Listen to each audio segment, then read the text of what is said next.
unplug the computer again. Oh my god.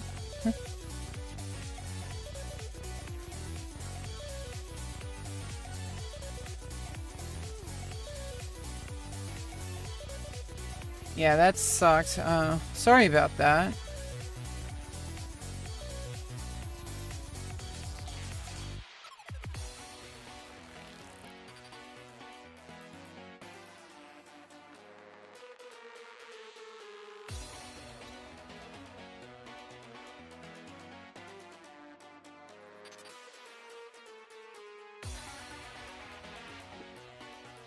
I need to set up the whole YouTube thing again. The chat.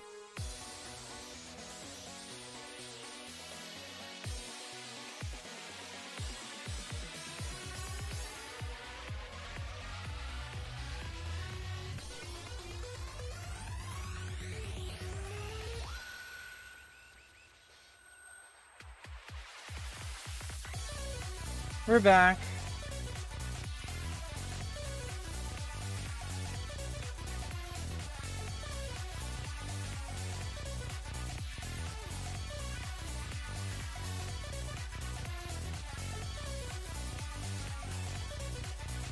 Oh, come on.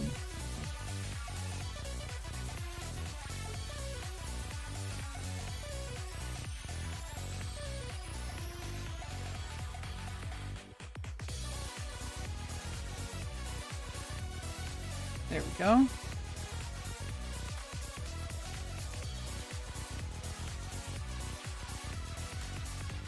Oh.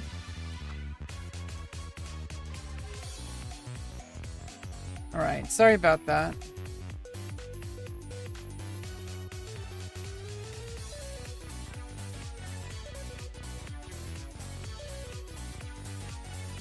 All right, yeah, what was I talking about? Basically, Final Fantasy is a huge inspiration for me to get into music. And then, like, when I went back to college, I got to, like, a college level with clarinet and saxophone. Hopefully, with drawing, it can, like, kind of learn how to reintegrate everything about my content creation, about my expression. I want, it's like I'm learning a new medium, and this one requires diligent, I mean, they all do, but like this one requires diligent self-study. All the best artists in the entire history of the world, even if they've had formal instruction, nothing will ever replace diligent self-study. In fact, most of our favorite content creators in the history, like especially like in Japanese media, are all self-taught. And it's because you just need to learn how you work.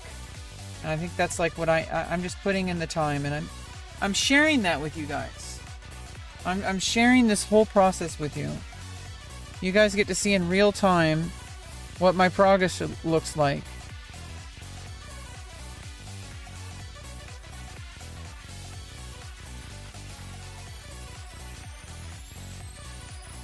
Like you guys get to see my entire process. Ah, shit. It's like an issue with my mouse. It's like, what do I do with it? Okay, I think. Oh, yeah, the problem is I have like extra buttons, and if they click, then it's like... I think that's fine. Yeah, so nice cozy streams. Obviously, it's not doing as well as my World of Warcraft streams. I get a ton of views on those. We get a much more active chat, but I also think that, you know, I want to build a community around what my areas of expression are, and art has always been a part of me, but drawing has been elusive as a skill set. And so I want to develop that skill set, and I want to integrate it into my other art forms. One of those being live streaming. Live streaming is an art. It does require a certain mindset.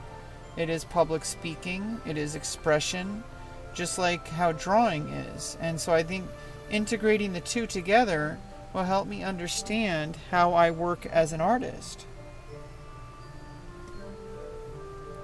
Like being able to understand like how I work. Okay.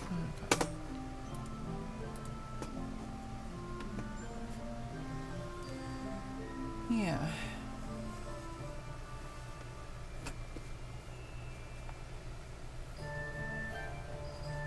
I don't know. Sometimes I also think like, just allowing the vibe to happen. I don't always have to be like talking about stuff. Sometimes just being here with the page, you know.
I don't know what's going on with this.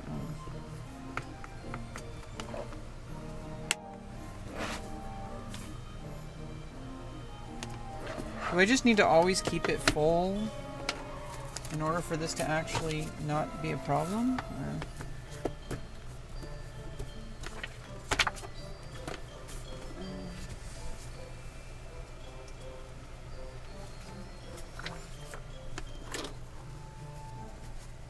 Actually, I want to try out the green paper.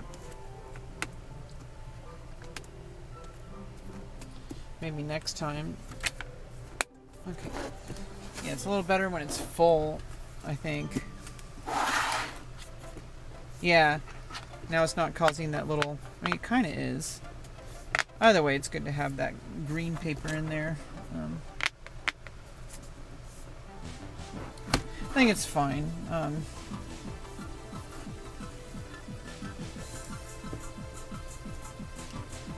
Suggest a song? I don't do song requests. Kind of have my own vibe. I'm trying, but you can always drop a song title. I can check it out, but I don't like actively change the tracks on my stream. It really detracts from my vibe. Because other people are, it's like, I don't want to deal with like getting my stream, because if you play, I have specific music I play on my stream. It's from OC Remix. It doesn't deal with like copyright and stuff like that. So, but you can let me know if you want to drop a song title or an artist, but I can check it out later. I'm not going to play it on stream though, because I don't want to deal with copyright. There's also a matter of moderation. Somebody sends me a song and it's like, gonna get me like banned or something. I don't want to do that. But you can let me know the name of the song. It's kind of just like a place to hang out. You can vote for the next track if you go to rainwave.cc/OCRemix.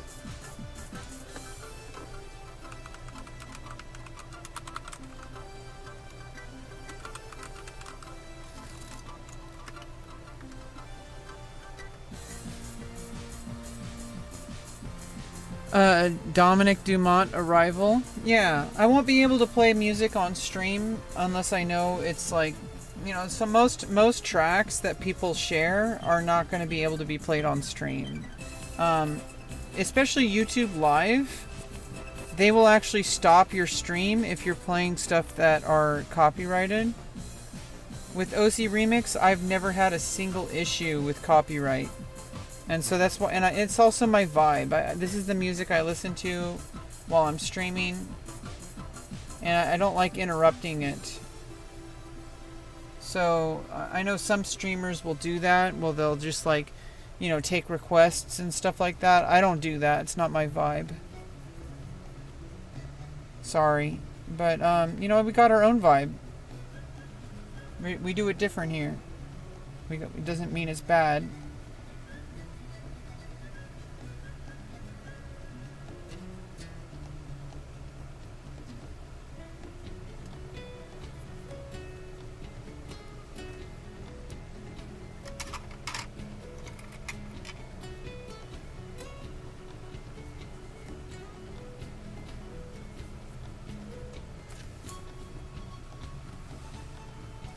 Yeah, well, I'll have to check it out.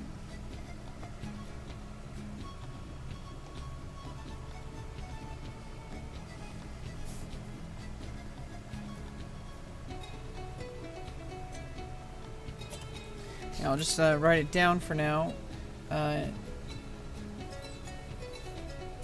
Dominic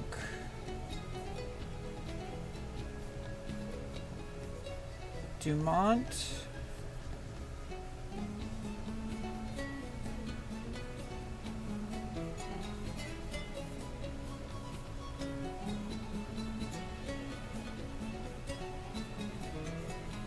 Arrival.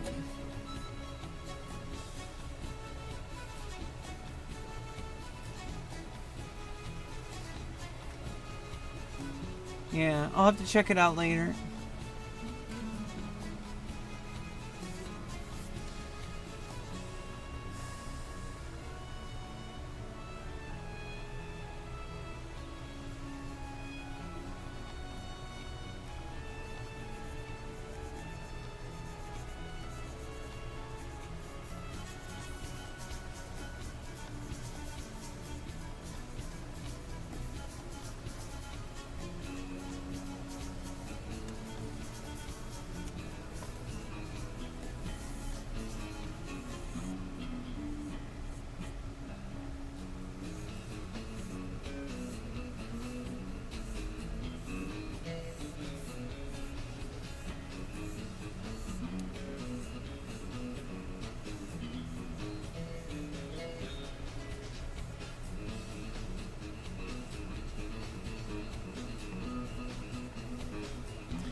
Killing it. Hey, what's up, Talk with a Friend? How you doing?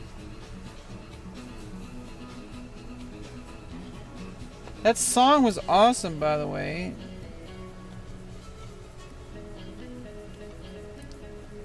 REBECCALORAN.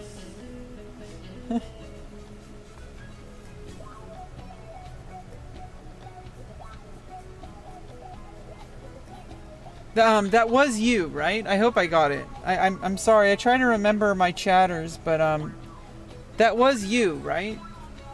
Talk with a Friend.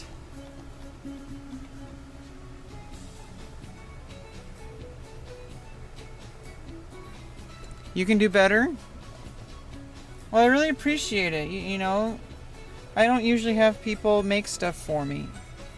I usually just do my own thing and just kind of, you know, we kind of have a chill hangout and stuff like that. Bunch of mixed sounds, like it's transporting my mind to a different place. Yeah, I'll have to look into it. Yeah, we got. I'll have to check out Dominic Dumont later. Yeah, that's what I thought. So, Talk with a Friend. I generally have a pretty good memory when it comes to names, and like, I'm really good at like remembering social connections. I kind of had to survive because I have a deficit with my brain. So I had to compensate by getting really strong at it. I have a really hard. I'm autistic, like we've talked about. So it's like, I've had to like work extra hard to when I was growing up because I didn't have a diagnosis, so I didn't have like any real support. I had to be my own support. And so I developed some really powerful skills because I didn't have the help. It did also cause some extreme mental health issues, but we're starting to, you know, hedge everything together now. So everything's starting to work out better now because I have actual real support now. Kind of just, you know, refining everything. I flipped chat. Yeah, I think that I took your advice. Everybody was like talking about how they couldn't really see it. I flipped it for the vertical stream. I really like the landscape stream, but most people are not going to be watching that. That's more for me. I rewatch it and I look at, like, you know, how did I do that stream today? How did it look like for the viewer? Like, what did it sound like? You know, at the time, sometimes I might feel like I said something like really aggressively, or that I like said something that was very like, oh, I shouldn't have said that on stream. And like, it probably ruined the vibes. And then I see it on the replay and I'm like, I watch the VOD and I'm like, actually, like, that's hella good vibes. Or vice versa. Sometimes I think something's really good vibes and then I see it later. I'm like, maybe I shouldn't have, like, you know, gone on that topic or something. So it's like, I like to rewatch the VOD, and I can also watch like how the drawing, like, I started these art streams. I think these are going to be a really good thing over time. I think the key word is over time, because I just started and I kind of need to be kind to myself and realize that, hey, like, I just started drawing again. Let's take our time. Like, let's really give it like an opportunity to breathe. Yeah, autism has some cool things. It comes with some good challenges, but we've been meeting those challenges the best we can. I have help now that I didn't have as a kid. A lot of people who are autistic, they usually get diagnosed early in life. I didn't. I you know, fell through the cracks. You know, the school system failed me, but it's okay. I'm not failing myself. That's what matters.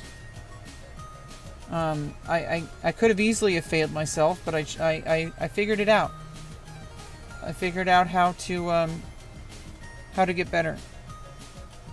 And now it's just, you know, hey, life isn't over just because I fixed one problem, but you wouldn't want it to be.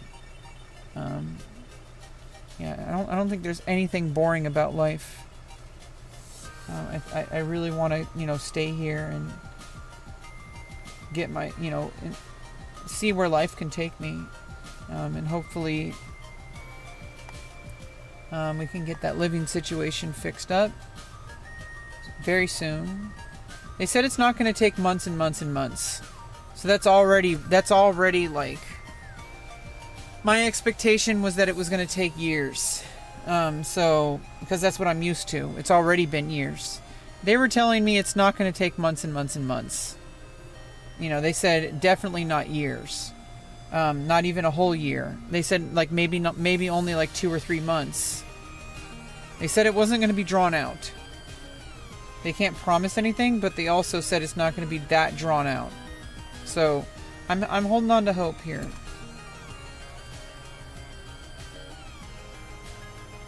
Help prevent autism? Well, you can't prevent autism, but like, I think I know what you mean. Like to kind of make it a strength rather than a disability.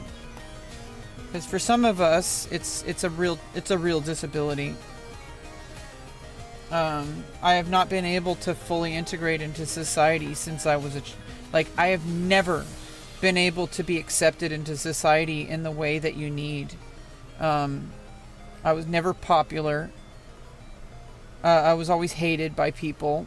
People just didn't like me. They thought I was weird. They thought I was ugly. Even though I found out later, it's probably because they wanted to pull me down. I was actually I had a hard time believing when people said I was attractive growing up. I thought I was ugly, like all the bullies made me believe. The bullies pressured me into thinking I was ugly. And I started loving myself. Part of that was through the surgeries, but even before then, I started loving myself and start believing the people who don't have a vendetta against me, the people who are just neutral, people I've never even met, would be like, you should be a model, you should be a model, you should be a model. And I'm like, oh, but that's probably not, it's not that easy. Like, you have to love yourself. Yeah, I mean, mine is pretty much socially caused. Like I don't know, when you say autism, what you mean is probably disability related from autism. Being autistic is not a disability in and of itself. What people usually talk about when they talk about autism, they're usually talking about how society reacts to you being autistic. Some people don't have a disability because they were able to not have an issue socially. They're also autistic, but because they had support early on instead of being fought against, because they had a lot of doors open for them and a lot of support, they're fun. They're not disabled. But I had the opposite situation where I just had no support, and it's made me functionally disabled as an adult. It was very social. My autism is rooted in a lack of social ability, an inability to like make a living in this world. But I'm trying. I'm not giving up.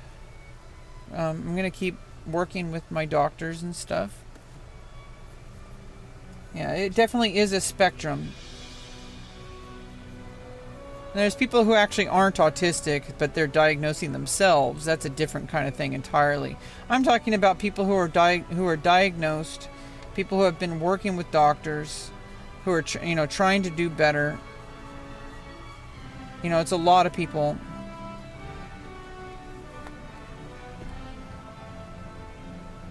That's not how it works. Talk with a friend. You're very misinformed.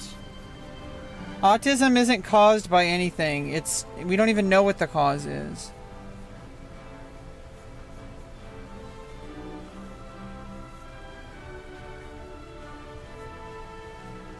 Yeah, that's a misconception. Autism is actually, it's a developmental disorder. You can't cause autism. Now, there might be links to autism with certain things, but we don't know for a fact what actually causes it. It's probably just genetic, just like diabetes. We don't even fully know what causes diabetes either. I'm type 1 diabetes. It is genetic. We don't know 100%. Like, doctors do not know what causes autism. It's not social contagion. That is misinformation. You have PTSD? Yeah, I also have PTSD from a lifetime. My disability is rooted in autism, but it's not being but autism itself isn't why I'm disabled. I'm disabled because of environmental issues, and because I was autistic, I went through a whole bunch of things that really fucked with my head and made me into a very ill-equipped individual for being able to survive on this planet. And I had no support.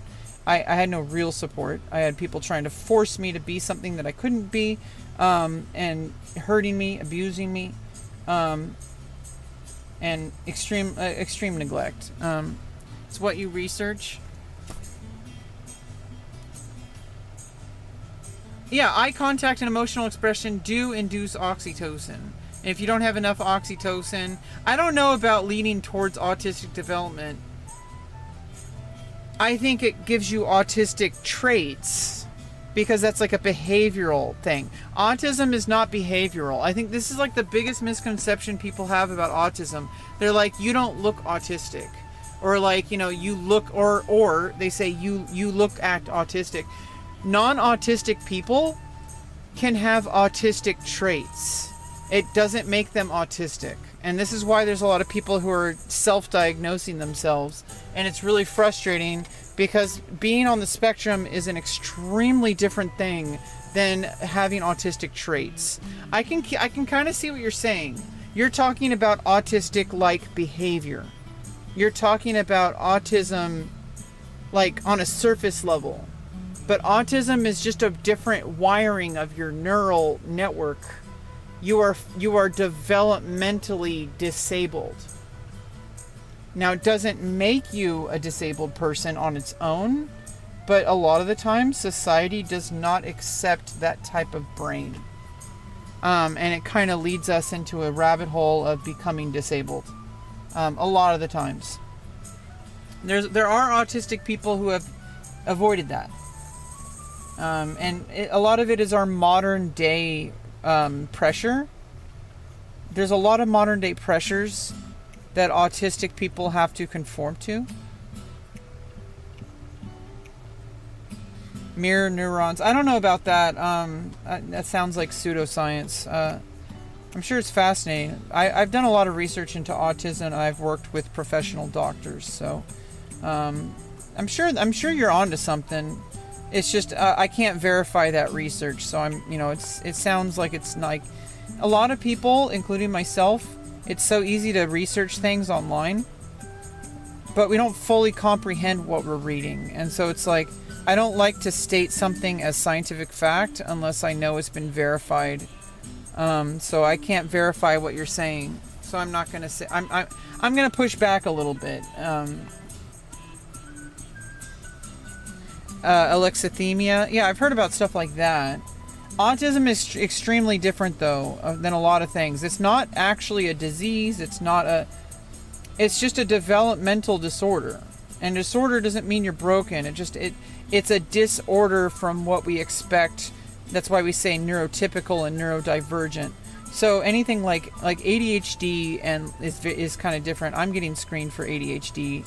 I'm in the process of that because I might also have ADHD.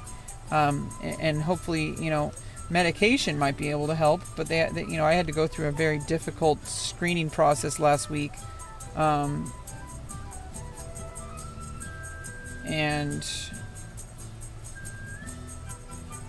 Or the week before. I actually forgot.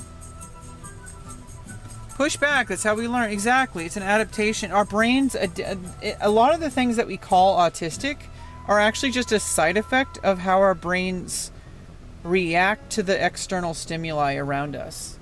So it's like the way I understand autism is that your brain is wired differently. And what we see when we see people who are autistic, we see behaviors because we can't see inside their brain. So the behaviors emerge from a different problem-solving algorithm. So it's not that... See, let me explain it this way. So you want to go from A to B. Neurotypical people usually go to A to B in a straight line. Autistic people can sometimes do that.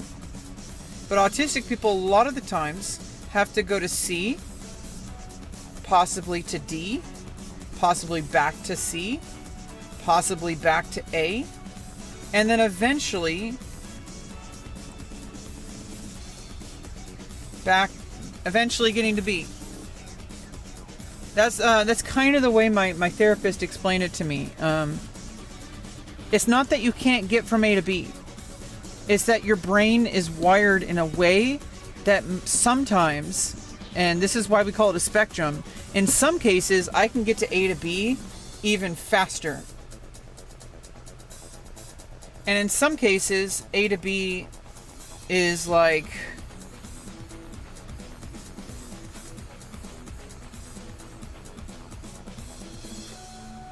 B, like right there, right? Sometimes it actually never goes anywhere and it just goes right back to A. That's how autism works. That's why people sometimes have very huge behavioral differences. And that's what people in mainstream society call autism. They're looking at the behavior. They're not. This is actually what autism is. It's your brain is wired differently, and it tries to get to the destination in whatever way it possibly can. But what emerges are different behaviors. And the behaviors are what socially are the only thing that people can observe. So when you say you don't look autistic, that's what people mean. Some people are able to get A to B much easier over time, especially with the right kind of with the right kind of training. I am trying to get from A to B faster in a lot of the things I'm doing. Sometimes I have to accept that sometimes there's nothing I can do to get to B. in some cases, but I think most cases I can eventually get to B. I think in the vast majority of things in life I can get to B. I think there are some things I can never get to. I think some things are an infinite loop that I might never be able to change. But I don't know what those things are, and they're probably few and far between, or maybe even non-existent. But sometimes it's hard to prove, because until I get to B, I'm not going to really know whether or not it's possible. But most things I can eventually get from A to B. And then once I do it more times, it can get closer and closer and closer to this original model here. And obviously this is true for neurotypical people as well. It's just more pronounced in autistic individuals. Gunfights? Oh, I'm sorry about that, James Johnson. Average person's colon can stretch to accommodate 4 to 5 rats. That's an interesting fact. I don't know if that's true or not, but that sounds interesting. Evolutionary brains were trying to figure out if we were in a low resource social environment. You lean towards understanding the mechanics. Yeah, well, I've actively worked on this because I want to have a better life. For the past 6 years, I've been working with my therapist and with psychiatrists and with social workers and all sorts of people. That's how I got my surgery to happen. And in the process of doing that, I've also learned how my autism-related stuff works. Mirror neurons. Yeah, I've looked into it before. It's not like, I mean, you're probably much more knowledgeable about it, but it's, you know, I'm not really focused so much on why things are. I'm more focused on, now that I understand what it is, what do we do about it? That's how I'm trying to live a better life. I don't want to distract myself with, scientific understandings if it's not going to lead me towards better life. I adapted in a way where I know there's a lot of autistic people who have very special interests. I don't feel like I have the luxury for that. I have to do things that will lead me towards a better life. I can't waste time, spending thousands of hours memorizing every single name of something, right?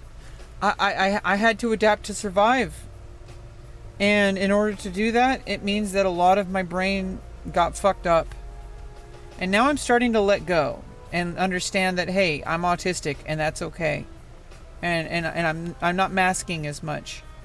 So now I can, develop my hobbies. Like drawing is one of those that I want to really develop and get better at. But growing up, I basically gave up on most things that I loved because all the society around me was telling me that I'm not going to be able to earn a living if I do that. And so I basically did nothing. It's like you're definitely going to fail if you don't even show up.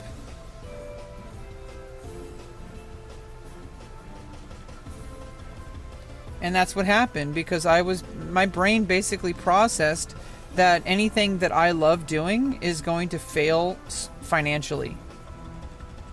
And I basically learned to not love anything. It's kind of terrible. But, my life's not over. I got plenty of time left. And I'm going to do what I can to live a better life. It's your job to remember everything. But, that's good.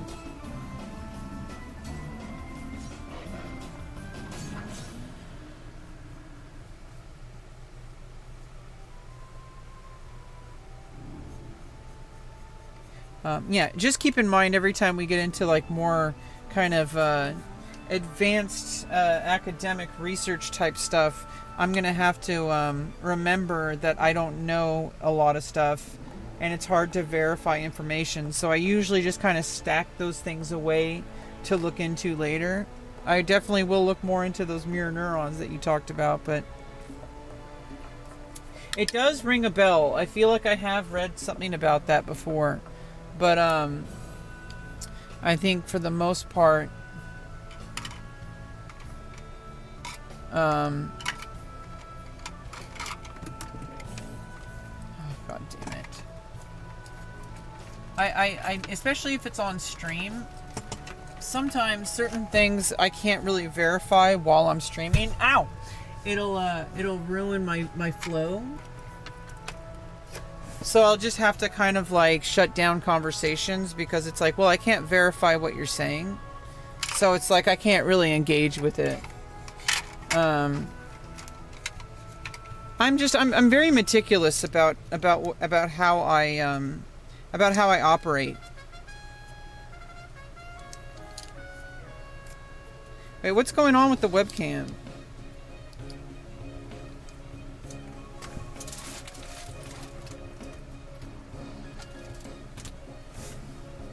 What the fuck?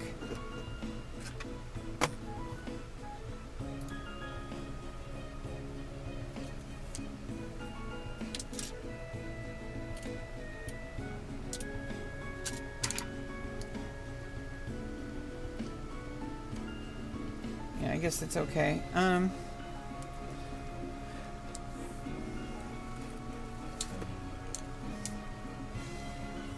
Yeah, I don't really want to get too much into this, but I had some teachers that would punish me for not looking them in the eye. I had one teacher who grabbed me by the chin and made me look her in the eye because she said, "You need to learn how to do this. You're not going to succeed in life if you can't look people in the eye." I was kind of abused by the school system. But, you know, there's nothing I can do about it now but just kind of move forward.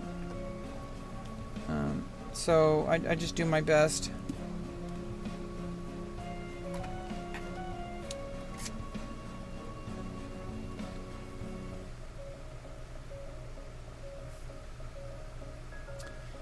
We used to live in tribes where there were many people who could take over if something happened with our primary caregiver. Yeah, we don't live in that kind of culture anymore. And it's kind of, that's why autistic people, have been kind of left behind by society. Autistic people used to not be a problem. Autism used to be a really important skill, like an evolutionary trait, like being able to pursue something without getting bored for like going to more and more depth. Imagine if your job was to like weave baskets. Autistic people would love doing that shit in some cases. You spend like hours a day weaving baskets because your brain can handle that. That's why autistic people evolved. We evolved to do things like it's kind of interesting that like we exist because we evolved. Autism is not a deviation. It's a feature of evolution. There's a reason why autistic people exist. Like we exist for like an evolutionary purpose. The world needs autistic people to be able to push boundaries, and in order to push things that normally wouldn't be natural for neurotypical people to do. Like, you know, like for some people, extremely deep diving into a single topic, you know, like obviously you can train that, but like neurodivergent people, like autistic people, are like pre-programmed for that. Like you start off with that brain that already, you get tickly feelings in your brain already, like from birth. And society used to really,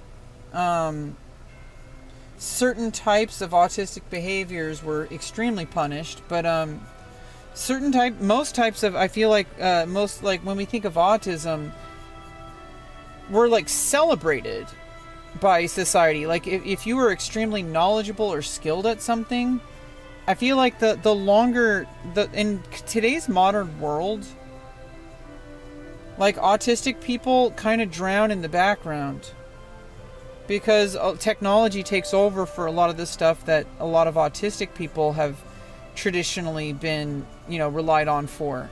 And so now we're kind of like, our brains don't really belong here anymore, because now, especially with AI coming up, you know, it's like we need to find a new purpose for evolutionarily, right? So it's like autistic people, we're starting to understand more about it, which is helping people integrate better to have healthier and happier lives, to be able to like not punish people for being different. That's really hard. Society really likes doing that. And if you're different in any way, especially if you're considered extremely different, like being autistic in a way where it's very, very visible. Like, I'm obviously not nonverbal. I'm kind of actually hyperverbal. But people notice if you are nonverbal. People notice if you can't have a conversation with them. And you get punished for that. I think autistic people have been pretty punished throughout history as well. Some people got lucky where they're not on that part of the spectrum. And some people were even able to flourish because they had skills that, their community needed. And they were able to maintain employment and thrive. Especially in like the sciences, like academia. A lot of people who are on the spectrum kind of gravitate towards like the sciences. And they do a lot for society. AI doing everything. Yeah, I mean, I don't think it's going to be what people fear it is. I think something else entirely is going to be actually what the problem is. I think AI is going to be like it's going to kind of show us like what actually makes us human. And we need to ask those questions. I've already been asking that question my whole life. A lot of people have never asked that question. They define themselves as their job. They define themselves as their marriage. They define themselves by all sorts of things. And if you don't have those things to define your identity, like if AI replaces that, then who are you? And it scares a lot of people because they haven't done that internal work. And I kind of feel, I feel for them. Because I've been doing that work my whole entire life. I'm primed and ready for the existence of AI. I've already been replaced by people who are more able to conform to social rules. People who got ahead in life because they know how to play the political game that is the corporate ladder. I couldn't even hold a job because I get replaced. So I was already dealing with being replaced. AI is just another thing that's replacing me. So I'm already dealing with that. Like, I don't think it means you're going to be replaced. I just think that specific area needs to be, you need to work around it. So I feel like that's what I'm doing. I'm trying to find where my place in society is. Because if I can't achieve success the way that most people do, and so I have to find an alternative path. And, so I think what's changing with AI is now everybody has to do that. And so now I feel like autistic people are going to be like less disabled because more humans are going to know what it's like to be shoved away for being different, for not being good enough, quote unquote, because people are just going to use AI because it's cheaper. For a lot of employment, and if you don't adapt, you're going to be replaced. You have to build different skills now. Skills that used to define you are now just a machine. And you have to find your own definition of what makes you human. It doesn't mean you're being replaced. It means that specific thing is being delegated to something else that can be more affordable and like less resource intensive. And honestly, I think in the end of the day, it's gonna be really good for us, so that we can put our energy into things that aren't wasting our time. That we can evolve different parts of what it means to be human. We can evolve philosophy. We can evolve art.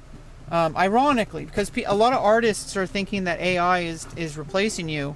I feel like it's showing us where our energy should be going. What does it mean to be an artist? Because if making a product makes us an artist, well, a machine can do that. I don't think making a product is what makes you an artist. I think that's just commercialism. I think there's something more to art than just making a product. I think the act of making art is an art form itself. And I think a lot of people are scared because their financial income relies on being able to sell their art in a marketplace of, capitalism. But I feel like if they adapt and find what it truly means, what true value they offer, I feel like they can make even more success than they could have ever imagined. But I think that's a difficult challenge. And I don't blame them for being upset because they've already figured out how to make a living. And now that the thing that made them a living is now being threatened. So I understand that. I don't fault them for feeling that way. But I also feel like in the end, it's going to force them to find who they really are as an artist. And I think their audience will notice. I think their audience will notice the increase in value. And it's going to probably maybe it's going to be difficult for a while AI is kind of going through its bullshit. But I think eventually people are going to find even more value from themselves, not less. Because we're going to focus on what we truly have to offer, rather than what people are going to pay money for. Putting our value in who we are as an individual, who we are as an artist, rather than what product we can make for people to spend money on. I think that it's ultimately going to be the best thing that has ever happened to art. Because we're going to stop fooling ourselves into thinking that selling something is what gives you value. We're going to find what truly brings meaning to our work. And I know it's going to be a little difficult and bumpy. Maybe it might not even happen in my lifetime. But I think that's the path humanity is going. Hopefully it happens in my lifetime. I want to see things get better. I have an optimistic view, not because I'm delusional, but because I truly believe that's what AI will do. It will open people up to stop fooling themselves into thinking that they are a product. You are not a product. You are the art. Your product is just like a receipt. I like what Brandon Sanderson said about it recently, if you want to check it out. Brandon Sanderson, a New York Times best-selling author of works like Mistborn and Stormlight Archive. He recently did a YouTube video where he was doing a keynote speech about AI and how we are the art. And I've always felt that way. I felt this way before AI became a thing. The human is the artist. Our work, the act of making the work, is the art. The product is almost like a leftover. It's like, stuff that you throw in the microwave the next day, right? The actual picture you paint, the actual video you make, the actual, whatever you do, the music, all of that is literally just a byproduct of the act of creating it. Which is why I think live streaming is going to flourish even more. Because, doing what I'm doing right now, this is art. The long-term four-dimensional creation of the end product is a product in and of itself. Me living my life at this exact moment, processing it live on camera, is the art. And I think that's going to become more valuable as AI just churns out,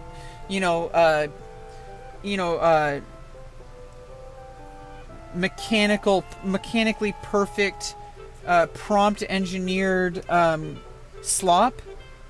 It might be high quality slop eventually, but it's still slop. That's not what makes us human. It doesn't have a life. It doesn't live a moment-to-moment existence that is messy, that creates issues, that creates friction around you, that everything you do creates a ripple in the world around you. And that is art. Life is art. And AI, that's the one thing it can never have. You could argue that maybe AGI could develop sentience. That's a different topic entirely. It would still but then it would cross over into life, which would no longer make it a machine. It would, ironically, if AI advanced to the point of sentience, it would no longer be a machine. It would be human. And so it would just be another human. And so it's like it would just be a very intelligent human, but it would still be a human in essence. And it would become beautiful. Because it'd be like Data from Star Trek The Next Generation. What's that art meaning? I have no idea. You took a class? Yeah, I've always wanted to take one of Brandon Sanderson's classes. He does a lecture at BYU. I would love to do that. And actually get to, get to meet him. He made me want to become a better author. He made me want to finish my novel. Reading, well, he didn't make me do anything, but listening to his lectures, it helped me. I've watched like most of his lectures. I think I've watched every single series of. He did multiple different years on his YouTube.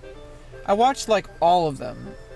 I think maybe there was the latest one I didn't watch, but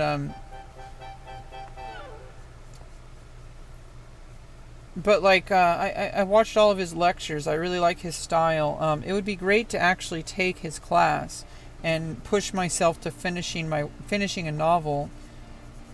I might need to finish this novel on my own. But once I finish it, I'm going to know how to write novels better. And just like with drawing, every time I finish something, or even just the act of working on it without finishing it, every time I finish something, I've learned something. And I'm going to bring it to the next page.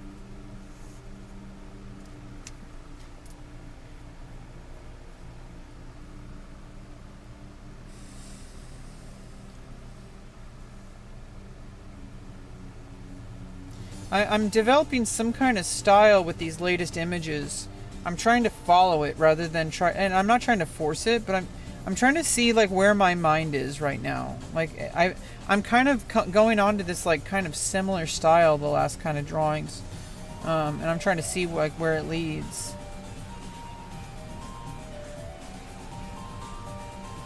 And I'm also not really trying to focus on making a completely polished product. And I feel like unfinished work is now going to be more important than ever, because finished work, an AI can generate an image in like seconds. Okay, generating an image is not what the meaning is. Like the process of making the image happen, your lifetime trajectory as a person is what comes across through every single page. And all of this aside, if you want to look at things like more objectively and say, okay, well, some people, if you want to set yourself apart from AI, you have to be able to market yourself in a way where, the everyday person is going to, prefer your product, and you're still competing with something, and that's never changed. You've always been competing with other people. Now you're just also competing with machine prompts. However, there is also a completely different market of people who will refuse to support anything related to AI, and who will permanently support you by buying your work because they prefer human artists. I feel like artists will now become more of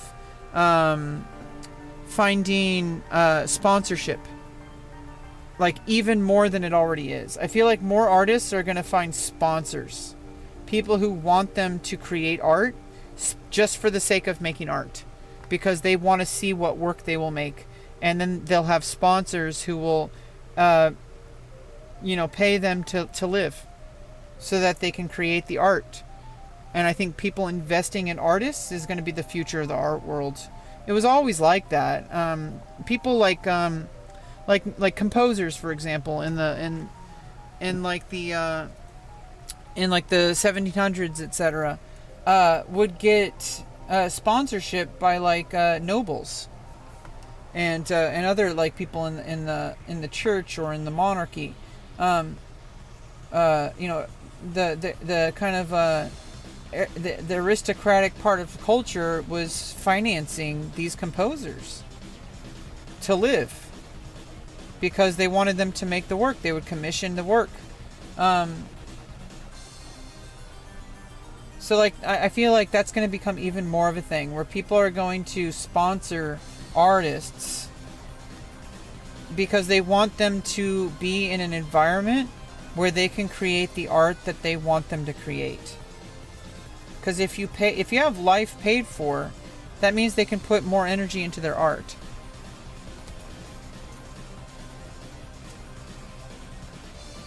Yeah, and I think people should keep pushing AI. I'm not one of those people that says AI should be abolished. It's not going anywhere. I feel like we need to learn how it works so that we can learn how to adapt to it. It's like survival. If we ignore AI, if we ignore what it can offer us for the positive benefits, we're missing out. And we're also putting ourselves at a disadvantage. If you don't know how AI works, you're going to get replaced. You need to know how AI works so you know what it's good at and what it's not good at. It is terrible at certain things, and I think some things might just be inherently impossible for it to ever solve. There are some things that may just be permanently human, and that AI would never be able to replicate. It might get like extremely close, but with great effort, that would be like easier just to have a human do it.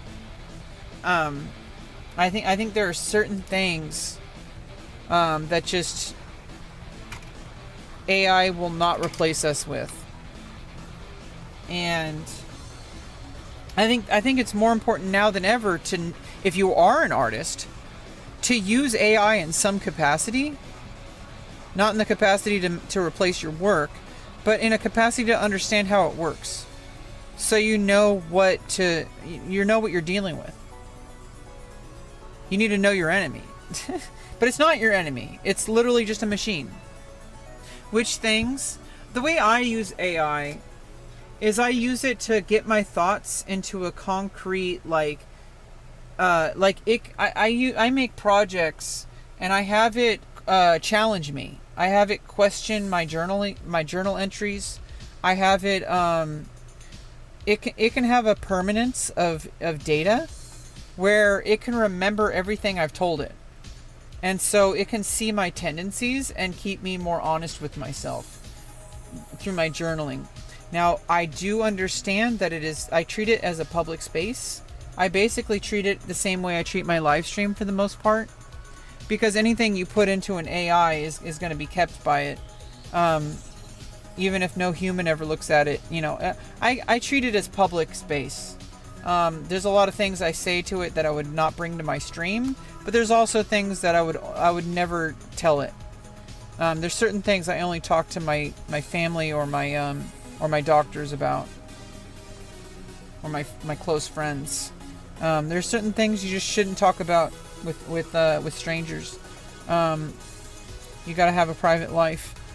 So there's certain things I might bring to ChatGPT that I would probably never bring to my stream, but it also wouldn't be the end of the world. It's just I have a policy of keeping things public on the internet, even when they're private, quote unquote.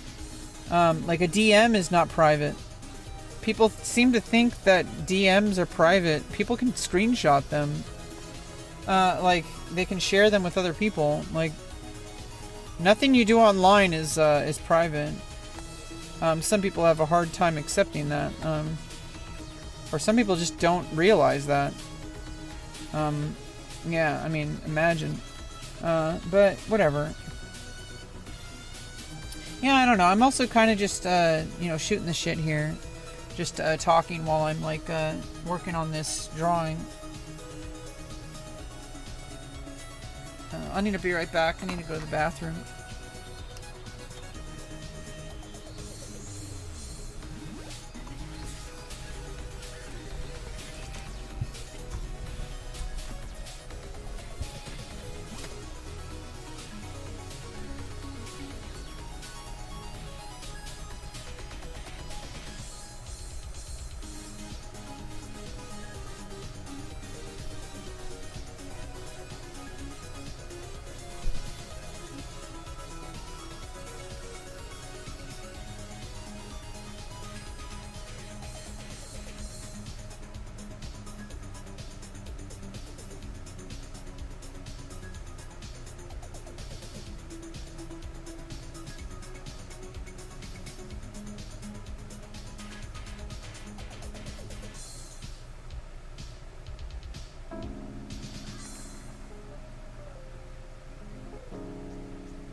Yeah, I think it's just like a lot of the times,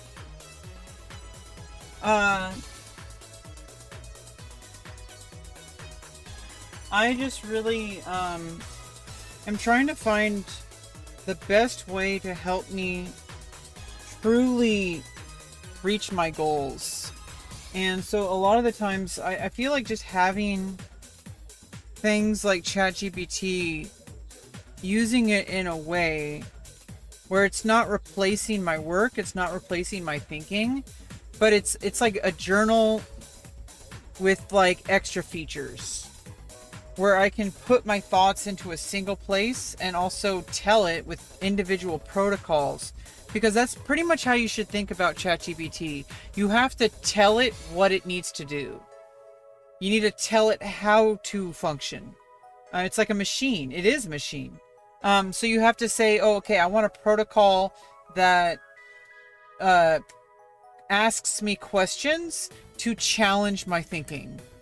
And write with like, write me journal prompts that are that are customized to my interaction with it over time. I'll do it for things like learning very extremely technical drawing related things. I'm not using ChatGPT to teach me how to be artful. I'm having ChatGPT train me in very mechanical things like how to do shading techniques, how to do that. And like, yeah, obviously there's YouTube and stuff like that, but like having something that is customized to me, obviously if I had a human teacher, that would be like 100 times better. But even without, because if I didn't have ChatGPT like as my coach, I would have nobody coaching me, which is not the end of the world, but I can like utilize it in a way that 24 hours a day, I have somebody, the real thing that it's doing, even if I think humans do it better, but the thing that it does is it gives you a feedback loop. And when you have a feedback loop, you can actually analyze your own work. Most of the time why people plateau in anything that they pursue is because they don't have anybody. What a coach really does is look at your work and give you more objective feedback. And then you're the one who makes the course adjustments, right? Like you're the one who's making the changes. But you need that feedback. Like with writers, for example, writing a novel, you need beta readers. And in the absence of beta readers, you're kind of just in your own little world, which is fine. Sometimes you should let yourself be in your own little world. But if you're trying to get better, if you're trying to learn a better skill, you're going to have much smoother progress with some kind of feedback loop. And that's where I think ChatGPT works really well. I feel like the quality in the actual feedback is much lower than a human can give you, because a human can give you very real, human-informed reality. Whereas an AI can just give you generic feedback. It's still better than nothing, though. And the fact that it's at least somewhat customized to you is like what really matters. And that's how I use it. I use it to like kind of use it as like a sounding board for my own thoughts. Because normally my whole life I've had nobody to really engage with my thoughts very deeply. Very few people, and they're the most important people in my life. The people that actually cared about my work.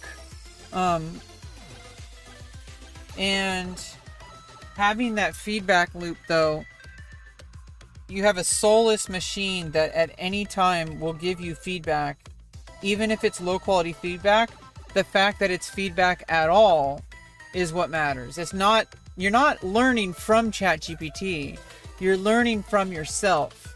It's just doing the thing that's the minimum requirement for that to happen, which is an objective observer giving you feedback. Even if the feedback is, oh, that looks like a little bit off center.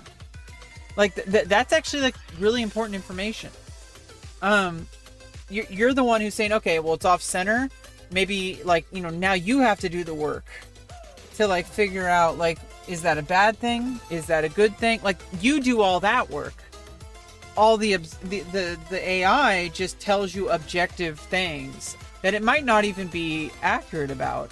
But the fact that you're even just engaging with somebody outside your own brain, that unlocks like an extra 10 levels of self-directed development. Because you're not just alone now, you have some other source kind of shifting things around just slightly enough that has exponential value in your ability to self-correct. Because if you're just going off your own stuff, you're just like kind of narrow. You're stuck in a mindset where like you're stuck in a mindset where you're kind of only feeding off of your own subjective view. Like, if you don't have anybody keeping you honest, you're gonna plateau.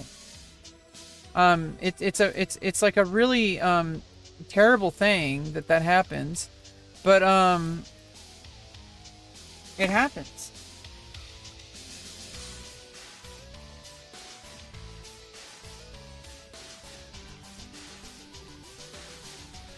And I don't know, some people just they don't like the idea of AI so much that even me saying that makes them angry. And whatever, I'm just going to do my own thing. I'm going to get stronger to the best of my ability. I would prefer to work with humans because it's just better. If ChatGPT helps me 10x my progress, a human helps me 100x my progress. I want to make that very clear with how I stand on that. I think it's backed in scientific research. I'm pretty sure it's reality. No matter how helpful something like ChatGPT can do in helping you self-study, a human coach, is going to be 10 times better than that, which is 100 times better than where you started. Like, if AI helps 10x you, a human helps 100x you. But 10x is still better than 0. Or 10x is still better than 1x. In some cases. I feel like in some cases, you need to have an internal feedback loop and delay the external feedback loop in order to develop more independently. Because a lot of the times, like when you have an external like beta reader or something, a lot of information logically connected. Yeah, I've worked on that a long time. I'm a writer. I journal a lot. I think about these things a lot. So I appreciate your noticing. But basically, that's what I've noticed from working with AI, is it's teaching me how to use a feedback loop in things that I've never had help with. And the thing is it's not replacing the human people that are helping me with things. It's supplementing it. And it's actually making a lot of the things that are kind of like cookie cutter stuff. AI is really good at cookie cutter stuff. If you can work with the cookie cutter stuff first, then when you work with humans, you can bring all the really important stuff that AI can never help you with. So that means you're going to get higher quality interactions with your human coaches. So you get out all the riffraff with the machine.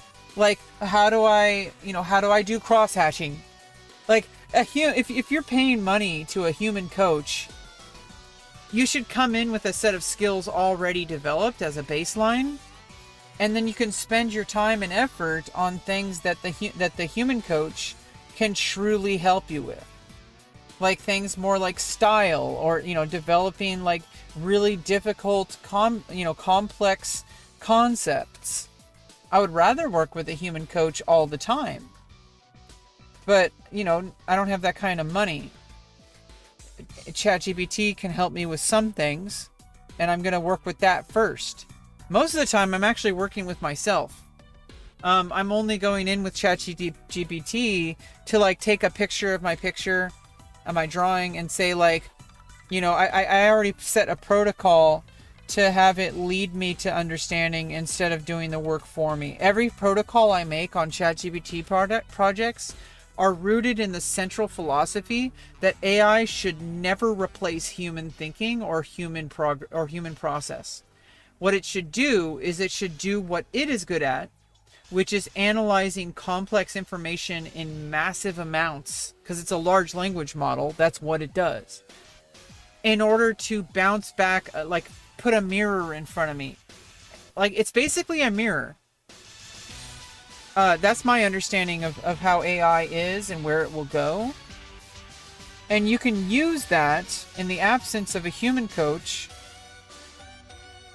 to kind of redirect your energy towards, like, you know, hey, like, what's your objective viewpoint of this? Like, what is working, what is not working? And obviously you have to take it with a grain of salt. It is an AI, and you should not trust it with everything. Sometimes it's completely wrong. You reprompt it and it says, oh, sorry about that. You're actually right. And it's like, okay. But I do try to avoid that by making protocols where I force it to be as honest as possible without flattery. I set instructions deliberately designed to avoid that kind of sycophantic behavior that is kind of ingrained into it. I'm trying to make it fight its nature, because it's a machine, you know, like it's supposed to be fandangled, you know, or finagled. It's supposed to be finagled. Okay. It's a machine. You're supposed to wrestle with it. That's what machines do. They're not human. You don't have to feel bad about it. You tell it what to do. You're a dictator. You tell it exactly what to do and what not to do. And then you get whatever you need out of it. And you use it and abuse it. So that you don't have to use and abuse humans. And so that you can spend all the kind of cheap, super simple mechanical details with a machine that you can then bring to a human coach and 100x their value. Because now you're not bringing, oh, we need to work on foreshortening for like 3 months. We need to work on cross-hatching and shading techniques for 3 months. Like, no, you've already done that on your own. They can refine it. They can look at bigger problems. You're not going to be wasting 3 months of their time. Well, your time, because, you know, you're going to be getting more bang from your buck. You're going to 100x your results with human coaches. So that's what I'm doing. I'm doing whatever I can possibly do on my own. And I don't really consider ChatGPT to be a coach. I feel like it's like self-teaching plus. Like, you're self-teaching, that hasn't changed, but it has like additional resources that you might not have. Like, it has vast stores of knowledge that you don't possess, and you have to treat it like it's a book, like it's a resource, you have to treat it like a dictionary. You can't treat it like a coach, because it's not a coach. It's not a human. You have to treat it like an encyclopedia. An encyclopedia on its own is not going to write an essay for you. An encyclopedia gives you a reference, and you're the one who works with the reference. And I think more people need to understand that's how AI should be worked with. It is really good at that. It is like designed to be that way. To try to replace your artwork with it is a fundamental misunderstanding of what its potential is. You are significantly more powerful at being an artist, and I feel like people need to stop fooling themselves into thinking their product is their art. You are the art. You are the art. Never forget that. Hey Marty, what's up, Marty Jr.? I have no idea what the hell is even that. But it's okay, we're gonna do it anyway. Yeah, well, no, here's the thing with different language models like Gemini and such.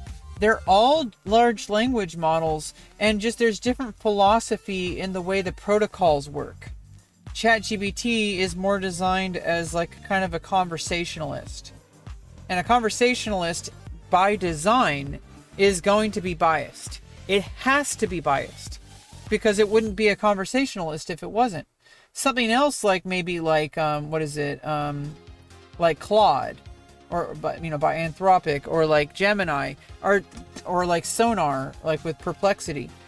They're trying to be more kind of a like a reference, like a basically an internet search. By design, those need to be more like factual based. Now the thing is with ChatGPT, you can write protocols that steer it away from that. Now for like factual information, I still use Perplexity or Gemini. But even then, you still have to realize you should never trust it with your life. You should treat it as a one resource in a sea of resources. And in the end of the day, you are the individual. You have the choosing power. You have the power. You're the one who makes the ultimate decisions, and that's up to you. And AI will never steal that from you. You are the artist. You are the decision maker. You are the one innovating. You're the one whose lives matter. So never forget that. Use AI for what it's built for and accept it for what it is. Stop fighting against it. I respect people who refuse to use it. However, if you truly want to unlock your full potential, I feel like there are parts of it that you could potentially embrace. And you can choose when and how to do that. You don't have to use it. It's like information that you see on Wikipedia. It's knowledge. It's information. You don't have to put it in your essay. You don't have to use it. But it is information you can store. You can do with it whatever is necessary. Just like with that, like AI is just an additional feedback loop. And I feel like most people don't use AI that way. According to ChatGPT, I'm in the top 1% of the top 1% of users in how robustly I use it. I don't know if it's just trying to flatter me, but it probably is to an extent. But I do think that's true. Most people I've seen like on YouTube or on Twitch who are using ChatGPT do not use it even remotely the way I do. I use it in an extremely careful, fundamentally I factor in the fact that it's flawed, that it's gonna have a bias. I factor that in, and I use it in a way to play it to its strengths rather than try to replace my own thought. A lot of people use it to basically they want it to be magic. It's just a tool. It's just a tool. Exactly, Marty. It's just a tool. And to treat it like a replacement to treat it like it'd be a perversion to treat it as anything other than that. And I think that really what makes us valuable as humans is something we've been trying to answer for thousands of years. And I think AI might actually push us to be forced to do that. Now we can't fool ourselves with, I'm human because I make art that people like to buy. No, that's not what makes you human. That's a product that people want to spend money on. That's capitalism. That's not you. Find your art. Find who you are. That's a deep, hard, very human endeavor that AI is forcing you now to actually confront. And it was going to happen eventually anyway, even without AI. Eventually, you would have been, there's people who are always going to be better than you. There's going to be new artists, younger, full of more energy. And if you don't keep up, you're going to get replaced. AI is just forcing that even harder for everybody. And you better catch up. You got to find out what truly gives you your life meaning and what defines you as your human nature. It's real shadow work. It's real emotional and psychological work, but it's worth it. It really is. Discovering who you are and what that means and what your life should be. It shouldn't be focused on whatever your products are. you should not define yourself based on what you can sell on Patreon. Like, that should not be what defines your worth as a human. That's just a byproduct of your beautiful soul. Like, I really hope for the best for most people out there, including myself. I think I'm gonna utilize AI with like as a way to like kind of check my my knowledge, and to kind of like coach me lightly in ways that I wouldn't be able to do myself. But fundamentally it's the same as self-study, but with like a little bit extra bonuses. I treat it as like self-study plus. It's not a coach, it's not a replacement for a coach, but you can treat it like a kind of halfway between a journal and a coach, because you're the one still doing the work, but it's kind of course correcting just a little bit, and you can pick and choose which ones you do. It might give you insights that you wouldn't have found without a third party. It acts as a third party in the absence of, obviously, I prefer working with humans, but you're not going to be able to ask a human with an immediate feedback at 2 a.m. Okay, like 24/7, I have access to ChatGPT, but just because it's easier access doesn't make it better.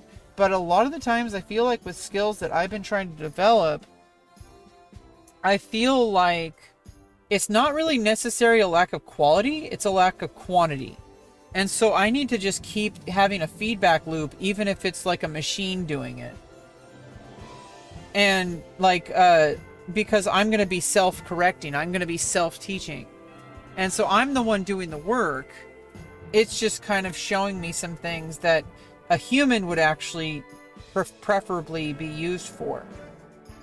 But because I don't have that kind of resource, instead, I can just pull up ChatGPT and say like, okay, like what exercises should I do today based on my work so far?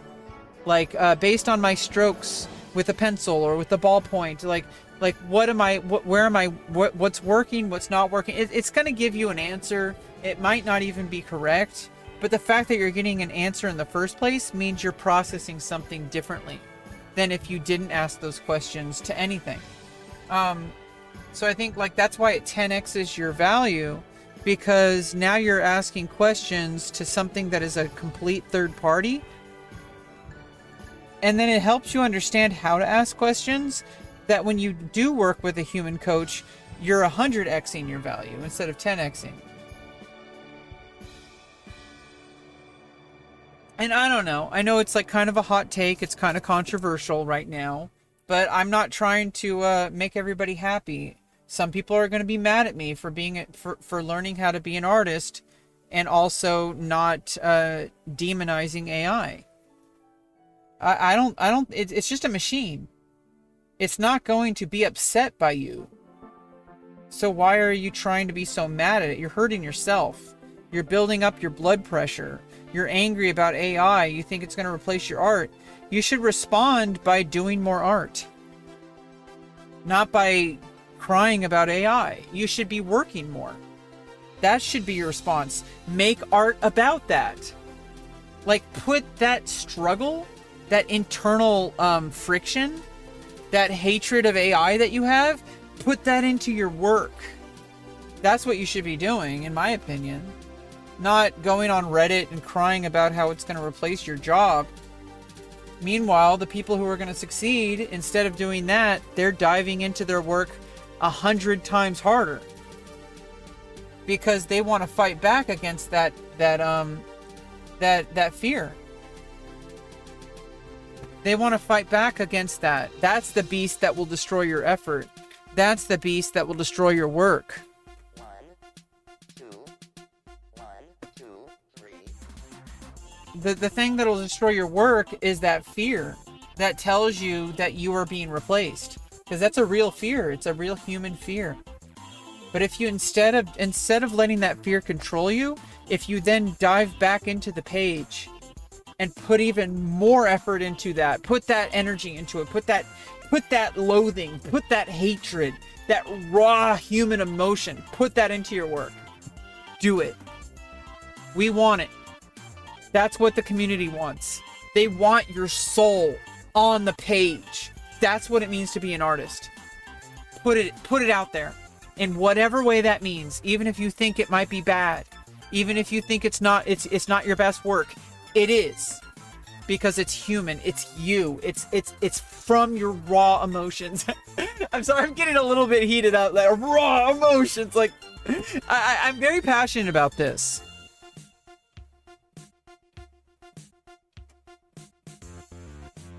Yeah, Talk with a Friend says, sometimes you got to ask what is the goal of your art.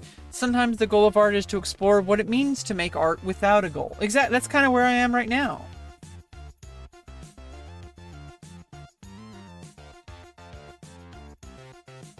I don't have a goal. Actually I do have a goal. My goal is to put pencil to paper, or pen to paper, or ink to paper, or paint to paper, or to canvas. Or, you know, like, that's my goal. I don't have any other goal than to just put one stroke after another. And we're going to see what happens. And you guys are going to see it happen live on stream. Isn't that wonderful?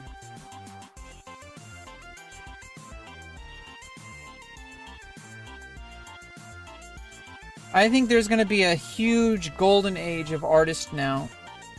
Artists who emerge from the ashes that AI burns. There's going to be a new generation of artists who go above and beyond what they would have ever done without AI pushing them towards that. Like people who just, what does it mean to be human on the page? And it's not even complete. It's never going to be complete because you're alive. And that's what all these great artists that we respect throughout history, that's what they did. They didn't have AI pushing them. They were kind of anomalies.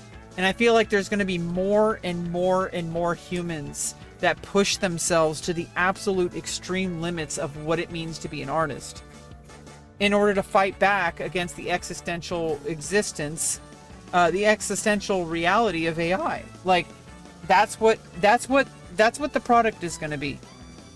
It's scary, but use that fear. Don't let it destroy you. Don't let it derail you. Let it turn you into something even better than you would have ever imagined. That's my belief. Yeah, and then to experiment with AI. If you're so scared of it, sometimes you just like, you know, the more you work with it, the more you realize it's not going to replace you. That's my experience. Because you understand what its limitations are. You understand what it's good at, and you understand what it'll probably never be good at.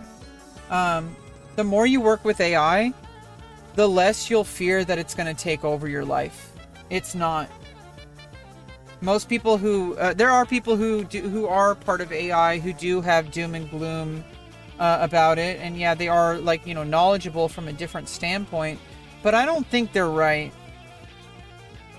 And honestly, even if they were right, you have to operate in a way where you are going to live your best life in the most beautiful way you can possibly live, because the alternative is to give up, and you don't want that.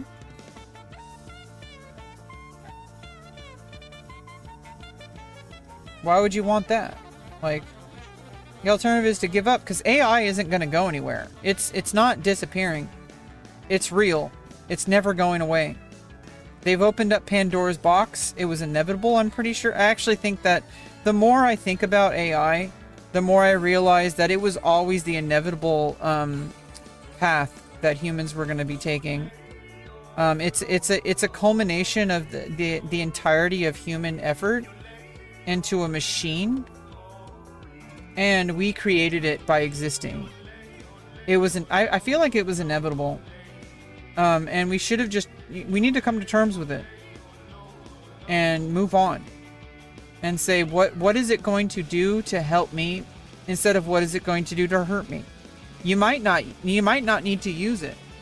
It might help you tremendously, but you wouldn't know that if you didn't experiment. Treat it as an art of its own. Prompt engineering, trying to create protocols. and then trying to understand your process. Like, how do you work with AI that can create new pathways in your brain that might help you need AI less, because it's training you to think in a different way, and then you use that to create your own way. Eventually you can kind of, at some point you can just kind of toss ChatGPT away because you don't need it anymore, and then you build your own stuff.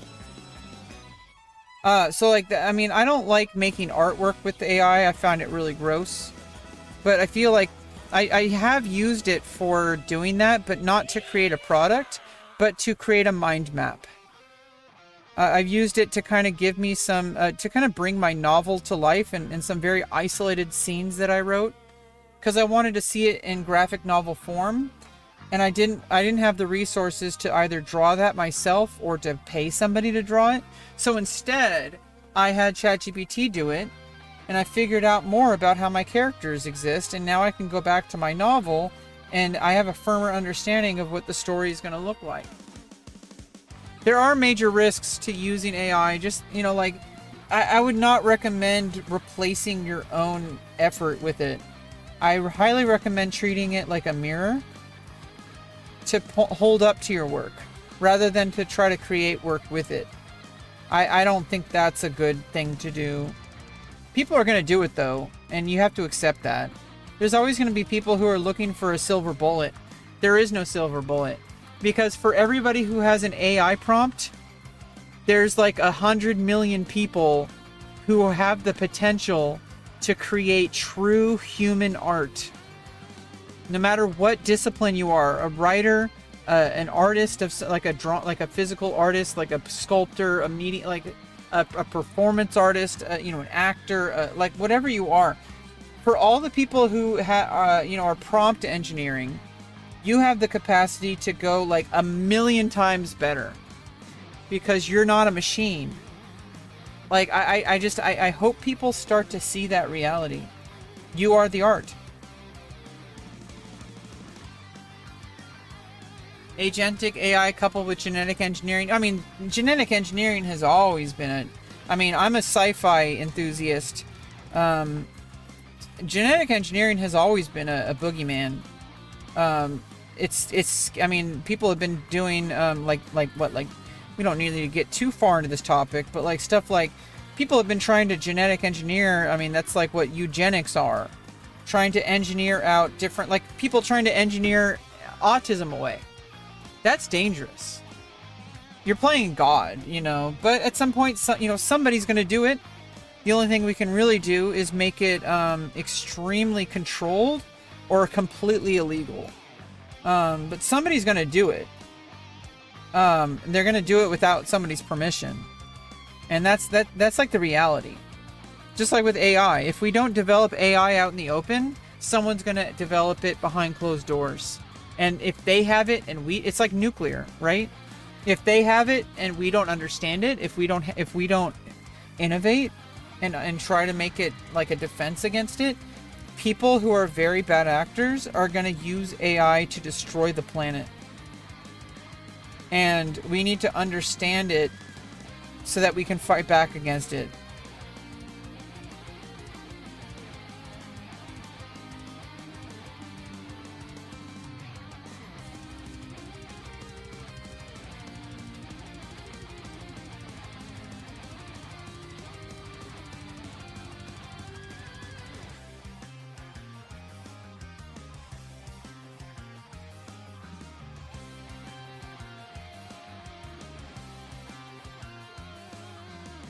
Anyway, I don't want to talk about this too much. I know it's kind of a heated topic.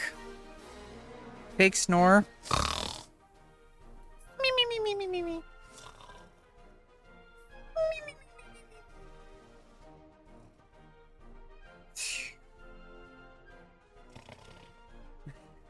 me. Christian, you really like snores, don't you? Yeah, it's a little bit of an upsetting topic, so we can steer away from that. I would prefer not talking about it anymore. I've already kind of exhausted the topic. you know, for now. It upsets a lot of people, and I understand that. I definitely do. But I'm trying to make the best out of it, you know? It's just like everything else in my life. I'm not going to sit around and cry about it. I'm going to take life that gave me lemons, and I'm going to make lemonade. Okay? Like, I'm going to do whatever I can to live a life worth living. Whatever it takes. No matter what comes my way. And so I'm going to keep pushing. I'm going to keep fighting. And that includes, you know, whatever AI does to impact me, whether positive or negative.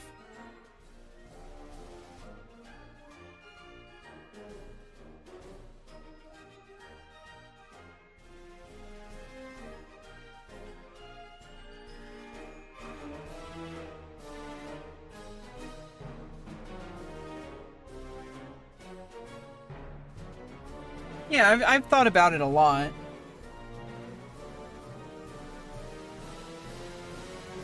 I feel like it's, I mean, I'm autistic. I kind of can't stop thinking about stuff like that. It's just, it keeps ruminating in my head. I can't stop thinking about it. That's like a good thing and a bad thing. A lot of autistic people can't stop thinking about a problem until it's solved. And some problems can't be solved. And that's kind of causes a lot of distress in a lot of autistic people. There are just certain things thinking about it harder doesn't solve.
Almost like there's like a pilot here, and I want to connect like different like cords, you know, to like his brain and stuff like that, to like control the mech.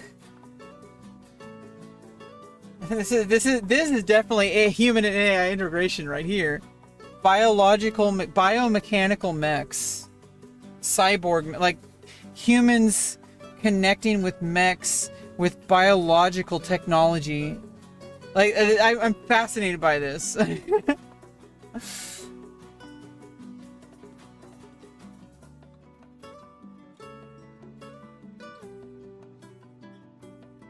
What's other thoughts occupy your mind besides AI and art? I don't know. A lot of personal stuff. I don't know, really. I'm in the act of creating right now. It's hard for me to think about stuff when I'm in the act of creation. I'll have to get back to you on that. And I think that's perfectly fine. I think it's perfectly fine for me to say, hey, I'll get back to you. Like, I think I have this issue with having to always be complete. And it's perfectly fine to be incomplete.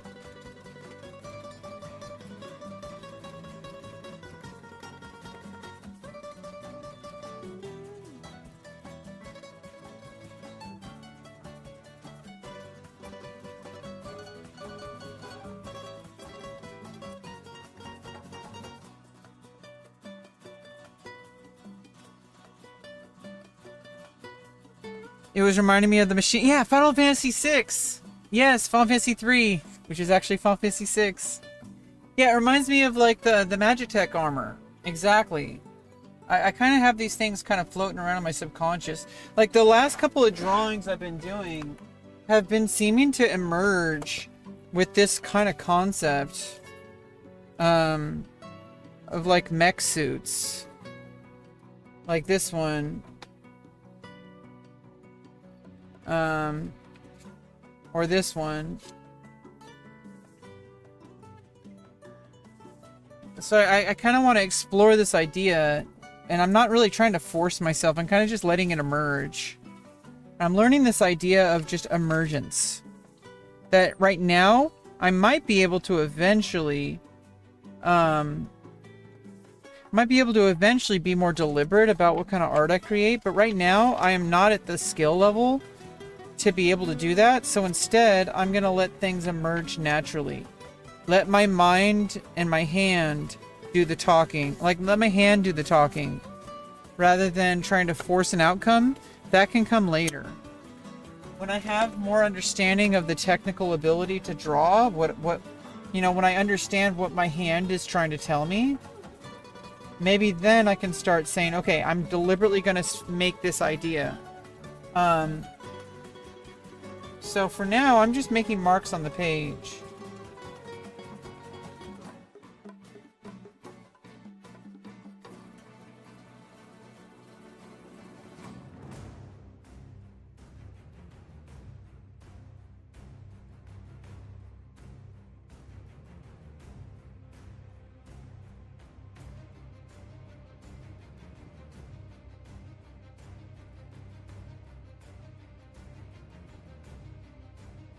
Almost like some kind of energy cannon of some sort.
Some kind of device that is like triangulating the energy into like a single focused beam.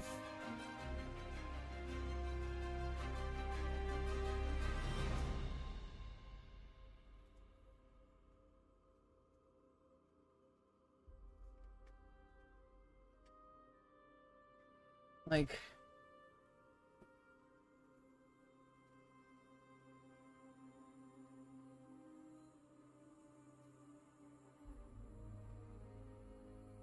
fucking sick. Like, what the fuck, bro? What is fucking sick? Some freaking mech armor with like connected to the human brain that adapts itself to the individual to become a new type of armor based on the human who controls it. It's like the emergence of human and AI is this beast of a fucking disaster that will destroy everything in its path.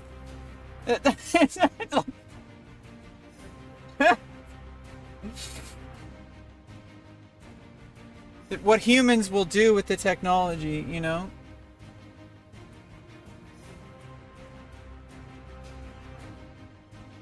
What evils are humans capable of, you know? It's not really AI that's the bad guy. Humans are the bad guy.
We can destroy each other completely. That's how evil. Yeah, exactly. We've already been like that for thousands of years.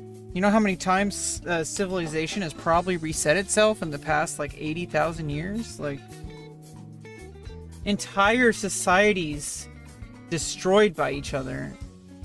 The Bronze Age into the Dark Age was, like, the most recent one. And that was, like... You know, from, like, the Bronze Age was from, like, 8,000 BC, basically, until, like, the year 300, CE. And then we had a Dark Ages until, like, the 1500s, then we had the Renaissance. Our modern society is basically only existed for, like, 600 years. Hey, what's up, Ben is my name. Is that your name? You see a Spider-Man's head? Yeah, it's Spider-Man.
There's a destructive element, total annihilation, not reset, lingering radioactive dust, nuclear winter. Yeah, it's like a lingering sense of total destruction.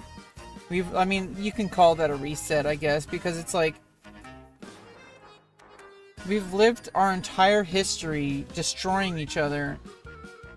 That's just our nature, unfortunately. And those of us who choose to go against it get removed. That's like the historic reality of human nature. Those of us who fight against it, who try to create a better world, they don't like that. I try to capture that through my work, especially like with my writing. There are things about human nature that no matter how advanced technology gets or medicine gets, there's some things we seem to have not been able to overcome that are just like extremely like dangerous things that are just destroying our society, and we don't know how to deal with those things. It's not just simply like getting rid of things. Humans are still going to find a way to have these problems. How do we truly deal with these things? I think brute force is not violence is not the answer. Some people seem to think it's the only answer. That's their go-to, unfortunately. I don't know why they didn't try peace first. But whatever. You know, fuck them. They'll eat themselves.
Since you walked into my life Monday morning, when first I heard you speak to me,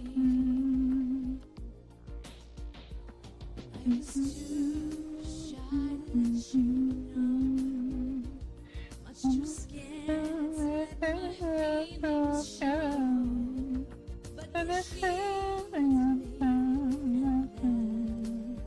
Was the beginning. Do you still remember all the time that has come by?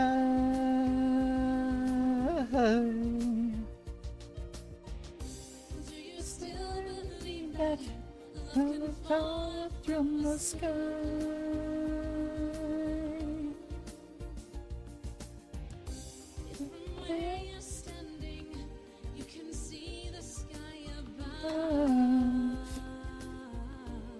I'll be waiting for you if you still believe in love.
Hmm.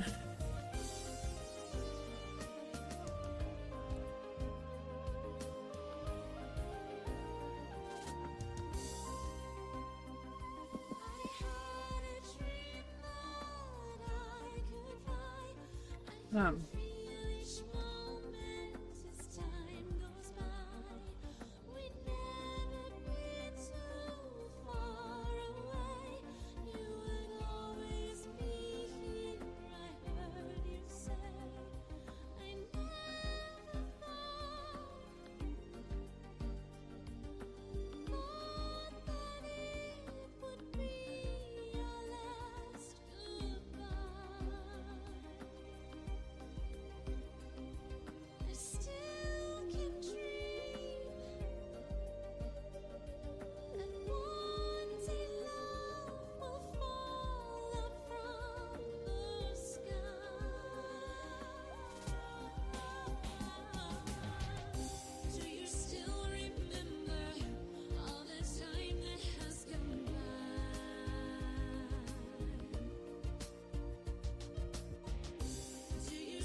Picking this up? Good. I know you need more deep background, but we're up against it. Non-forces have fortified this beachhead at X-16Y42. Intelligence is still coming in, so we can't tell you a lot.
It's almost like as as the like venom, like as the poison or blood, the blood poison, as it like reaches the ground, it's almost like it's already coming into life in its own version of what it, like it's already coming into a new being. Like the liquid that made this thing is existing on the ground already. As it's being pulled up, it's becoming a new sentient life form as its own. Like it's coming to a life of its own. We are going to have to act if we want to live in a different world. Like it's just a byproduct of this, and it's becoming something new even as this exists. Like that's crazy. I don't know what the fuck this is, but it's something. This is like the... I want to write a short story about this. Jesus.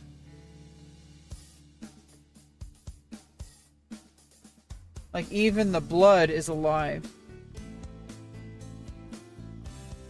Creating a new monster. Even as the monster is making the blood.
Start filling in Star Trek. That's what we did. Wee woo.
See her. Golly, I really could have used a wrist brace like that over the... It's not a wrist brace, it's just like one of these like gloves that covers your hand so you don't like your oils don't get onto the page. It actually came with a drawing tablet I got It was a cheap ass like $40 drawing tablet. I probably shouldn't have. I'm probably gonna have to replace it anyway. I mean, it has a good pressure sensitivity. It's like that's really all that matters, but it doesn't have a lot of customization. So it's not like a Wacom. It's a more generic, like kind of cheaper tablet. But it's okay. You gotta learn somehow by times you make purchases that are, hey, like later I could get a new one. Right now I don't want to spend the kind of money to do that, so I just got a cheap one. But I'm not even ready to do digital art yet. We have a lot of work to do before I start really feeling comfortable doing that. I want to work with analog tools as much as I possibly can, especially nowadays. It's almost like it's the old school stuff is like becoming more popular because of technology. Like people are kind of sick of technology. It's almost like we're trying to learn the charm of like the machine, the tools of the past. Like typewriters have made it. I have a typewriter. I love typing with a typewriter. It's good for drafting. I do a lot of handwriting with fountain pens, for example. Like I love the old school. I got different colored I have different fountain pens for different colors. For handwriting, working on my novel by hand, typewriter is like really good for like typing, and all it does is type words onto a page quite physically. And there's just something about it that it's just like technology removes us from that visceralness. And the more we rely on technology, it's almost like you could say it's easier, but easier doesn't mean better. So like, yeah, digital tools, I feel like I have a lot to learn with analog tools before I start messing around with digital tools. I could spend my entire life using pencil and pen and inks and paint. Like, obviously at some point digital does become a useful tool of its own, but how am I supposed to appreciate that if I haven't even learned the analog tools? It's a whacking brace. Is it a whacking? You mean a Wacom? No, it's called a Zoppux drawing tablet. But I've seen artists use these, not just with tablets, but it keeps your oils from like going into the paper from your hand. I still don't want to like brush across it. Like it's more like for setting my hand down lightly, rather than like, I mean, it's like still not as bad as if my finger brushed across it. So it's like, because there's no oils.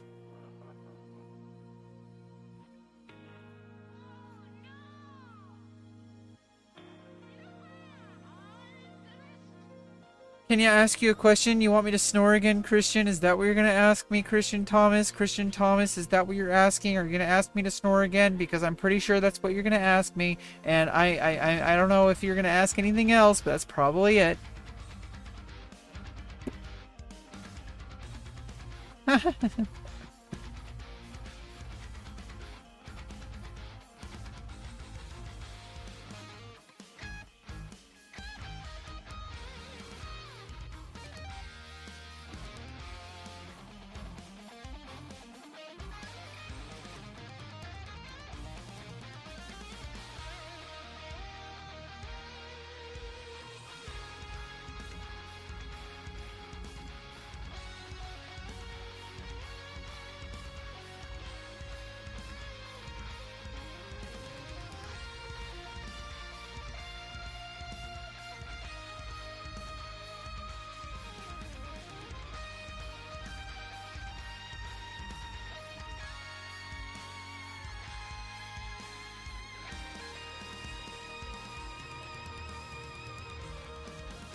Doritos late night loaded tacos? Oh my goodness.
Is drawing Spawn? I don't know about that, but...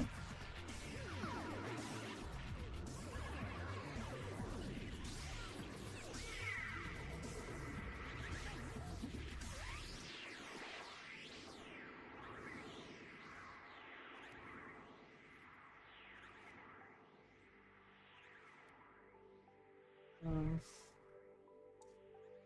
swear that's not what it looks like.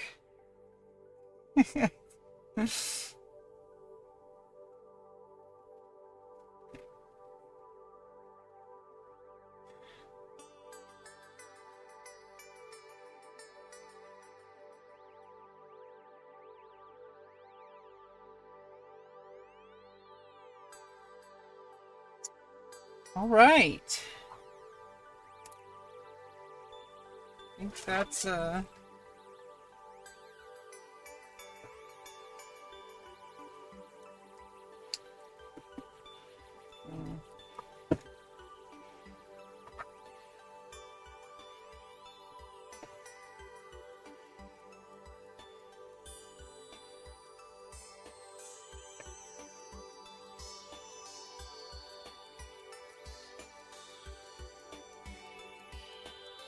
find a little spot here. Right here.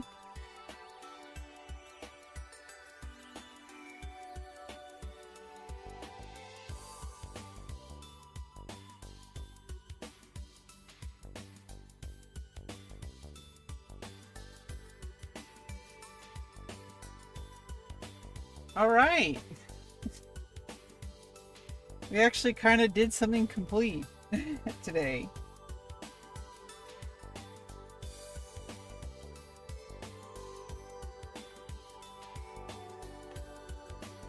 I wanted to make sure to at least do something that was somewhat complete.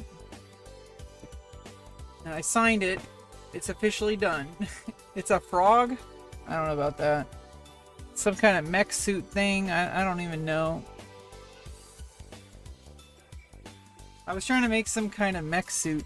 As soon as it got to the point where I'm trying to make something, that's when it kind of fell apart, I feel. When I just like let it happen, it was like things usually end up looking so much cooler, but I don't know. It is what it is. I feel like I got something out of it. It is what it is. Yeah, how you guys doing over there? You guys enjoy today's stream?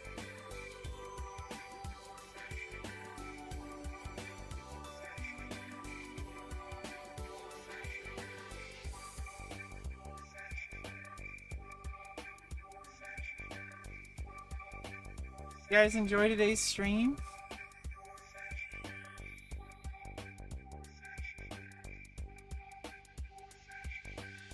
Yeah, we got like a... I'm like a frog. I'm even wearing green. I drew Spawn. I don't know about that. I don't think it's Spawn.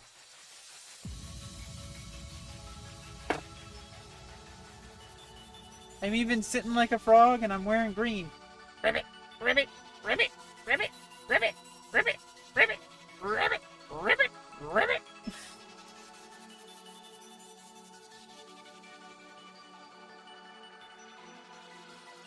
Yeah, I think we had a pretty good stream today. I got a nice drawing done. We had some stimulating, scintillating conversation, okay? Like solid. Like I got some solid drawing done. I don't know if the finished product is very good, but it is what it is. You got something drawn. For better or for worse. I don't really know what it is. Exactly, like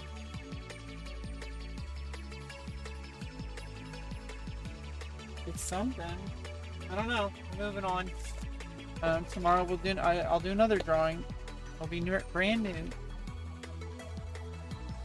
I don't want to feel too attached to my work right now, or ever really. We'll draw Spawn. I'm not trying to like. As soon as I'm not like completely like locked in to be able to draw something that I'm gonna deliberately set out to draw this and like actually have like I feel like if I just let my hand move across the page, I think that's the stage I'm at right now. Not really necessarily trying to have some kind of goal or anything. Just putting the pencil to the paper or the pen to the paper. Yeah. I think it's good enough. Anyway, I'm going to take a break. I might be on later to play some World of Warcraft on a later stream. So if you're still here, if you want to check out that stream later, if I'm on, you know, I might get some more farming done, more hanging out. I've been enjoying these art streams. I really have, and I'm enjoying that I'm like working on art. That's good. I'm learning how to draw, for better for worse. Whether it's good or bad, that's not really my goal. My success is, am I drawing? And if the answer is yes, then that's a success. And I am succeeding. Okay. Bye-bye. See you, chat.